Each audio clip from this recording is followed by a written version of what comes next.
मैं हूं शमीम जराजपुरी और आप देख रहे हैं खबरों नज़र चैनल। हमारे साथ खबरों नज़र चैनल से बातचीत करने के लिए मौजूद हैं दलित और बैकवर्ड के सम्मान और उनके हक अधिकार की लड़ाई लड़ने वाले समाजवादी पार्टी के नेता करुणाकांत मौर्य जी। ये जो घोसी का चुनाव चल रहा है, जो बाई इलेक्शन होने वाला है, उस चुनाव को लेकर क्या कहना है आपका?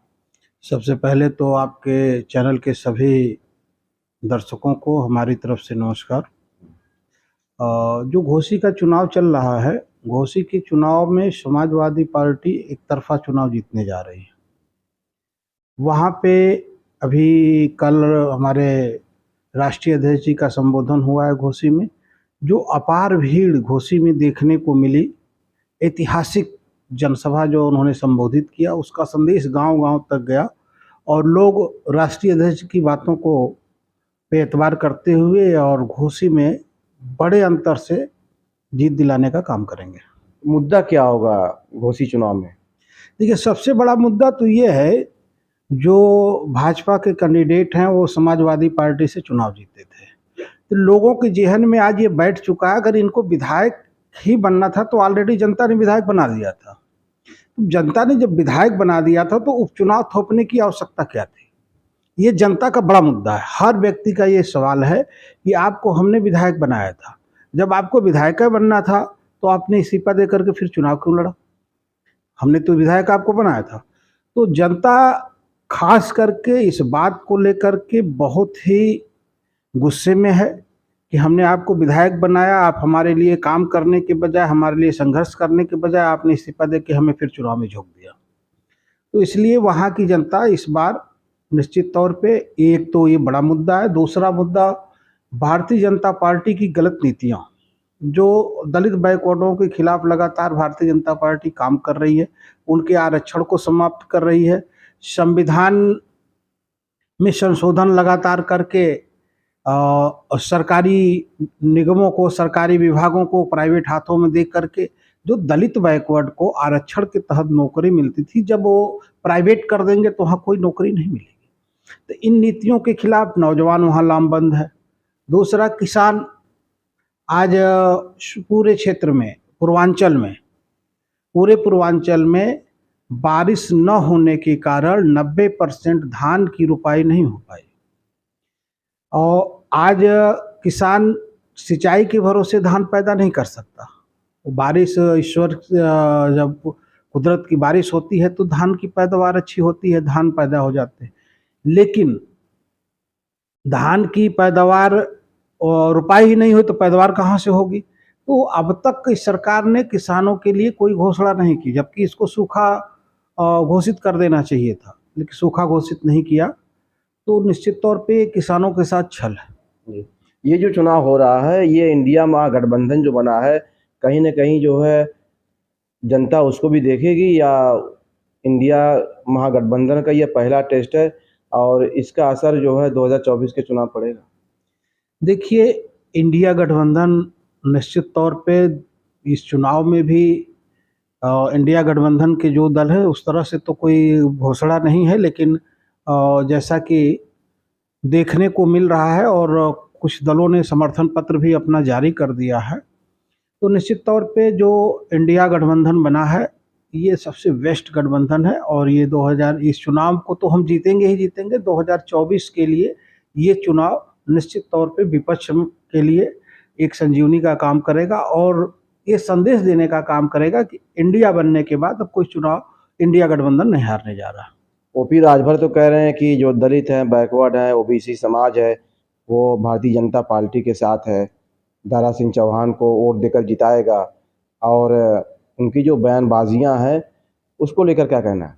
देखिए, ओपी राजभर की जहाँ तक बात हो, उनको क्षेत्र में, पूरे प्रदेश में लोग पलटू राम के नाम से जानने लगे हैं।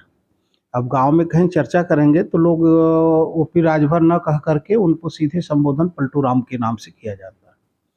कल तक वो कह रहे थे कि भाजपा में जो दलित बैकवर्ड है वो योगी और मोदी के का तलवा चाटता है, जूता साफ करता है। आज उसी दल में गए हैं तो अभी किसी पत्रकार साथी ने पूछा था टीवी चैनल पे, अब आप किसका तलवा चाटेंगे? कल तक वो कह रहे थे कि भाजपा सबसे खराब दल है, बैकवर्डों का हक खा रही है, बैकवर्डों के दलितों के हक को मार रही है। तो आज ऐसा भाजपा ने क्या कर दिया कि ओपी राजभर भाजपा के साथ चले गए। एक काम ओपी राजभर बता दें कि दलितों और बैकवर्डों के लिए भाजपा ने कर दिया, जिसके कारण वो चले गए। ओपी राजभर अपने बेटे को, अपने परिवार को और अपने आप को सेटल करने के लिए भारतीय जनता पार्टी में गए हैं। न उनको राजभर समाज से मतलब है, न बैकवर्ड समाज से मतलब है, न उनको दलित समाज से मतलब है। अगर किसी अपने समाज से मतलब होता तो जब उन्होंने गठबंधन किया समाजवादी पार्टी से, तो जो सीटें मिली वो सीटें चुनते जहां पे राजभर बहुल होते और राजभर को चुनाव लड़ाते। आप एक नाम बताइए, अपने और बेटे के अलावा किसी राजभर को चुनाव लड़ाया हो तो क्या बैकवर्ड की बात करेगा। बात करते हैं कि फला बिरादरी, ये ढेका बिरादरी, तो उन्होंने किस किस बिरादरी की हिस्सेदारी दी। जो टिकट मिला उन्होंने, जग जाहिर है कि किस तरह से टिकट का उन्होंने बंटवारा किया। लेकिन कितने राजभर को लड़ाए। पार्टी तो राजभर के नाम पे बनाई है, राजनीति राजभर के नाम की कर रहे हैं।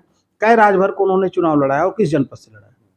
तो ओम प्रकाश राजभर की कोई वो इस चुनाव में कोई मतलब नहीं है और वहाँ पे जनता इनको घेर घेर के दौड़ा भी रही है। जहाँ जा रहे हैं वहाँ इनका समाज इनसे सवाल कर रहा है, तो निश्चित तौर पे उनकी बातों का कोई मतलब नहीं है। और जो कह रहे हैं उनकी करनी, कथनी और करनी में बहुत अंतर है, क्योंकि वो बोलते ज़्यादा हैं और इसके पहले बोलते थे योगी को मठ में भेज देंगे, तमाम ऐसी बातें किया। आज उसी योगी के यहाँ चले गए हैं, क्या करने गए हैं वही। भारतीय जनता पार्टी और एनडीए यानी पूरी सरकार इस चुनाव को जो है एक सेमीफाइनल के तौर पर देख रही है। सरकार जानती है और बीजेपी जानती है कि ये चुनाव जो है कहीं ना कहीं हमारे लिए बहुत महत्वपूर्ण है, क्योंकि इसका जो रास्ता है वो 2024 का रास्ता तय करेगा। तो पूरी बीजेपी मजबूती से जो है लगी हुई है, सारे मंत्री लगे हुए हैं। तो इसको लेकर क्या कहना? जब जनता ने मन बना लिया है कि बीजेपी के कैंडिडेट को नहीं, बीजेपी को हटाना है सत्ता से, तो वो प्रधानमंत्री भी आकर के प्रचार कर लें, घोसी में चुनाव नहीं जीत सकते। पूरी अपनी कैबिनेट को, यूपी कैबिनेट तो लगा ही है, केंद्रीय कैबिनेट आ जाए और खुद प्रधानमंत्री माननीय नरेंद्र मोदी जी आ जाए, तो उससे भी ये घोसी चुनाव जीतने वाले नहीं हैं। और अब पूरे प्रदेश नहीं, पूरे देश की जनता ने मन बनाया है इन झूठे लोगों से छुटकारा पाने का, क्योंकि ये लगातार झूठ पे झूठ बोलते हैं और जनता की ज़रूरतों को पूरा करने के बजाय उद्योगपतियों की ज़रूरतों को पूरा करते हैं। देखिए, अभी ये 7 साल से ऊपर की सरकार यूपी में हो गई। घोसी में ये पूरे मऊ में एक काम बता दें कि इन्होंने एक नया काम 7 साल में मऊ में कराया है। तो किस विकास की बात करते हैं आप? कौन सी विकास की बात करते हैं? कौन सी नई परियोजना आपने वहाँ मऊ में दे दिया है? आप घोसी की बात छोड़ दीजिए, मऊ में कौन सी परियोजना आपने दिया है, कौन सा विकास कार्य किया, किसके बदौलत वोट मांग रहे हैं? तो ये सब मुंगेरी लाल के सपने देखने से तो नहीं रोक सकते हैं आप। तो निश्चित तौर पे वो सपना देखें।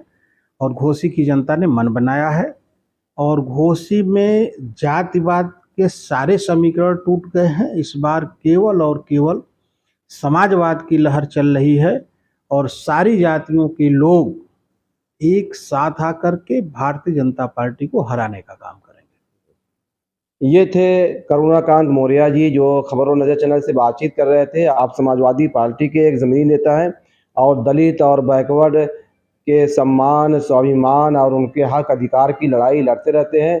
खबरों नज़र चैनल के लिए शमीम जराजपुरी, आजमगढ़। ताज़ा और तमाम खबरों को देखने के लिए हमारे चैनल को सब्सक्राइब करें। वीडियो पसंद आए तो लाइक और शेयर करें। खबर और विज्ञापन के लिए संपर्क करें।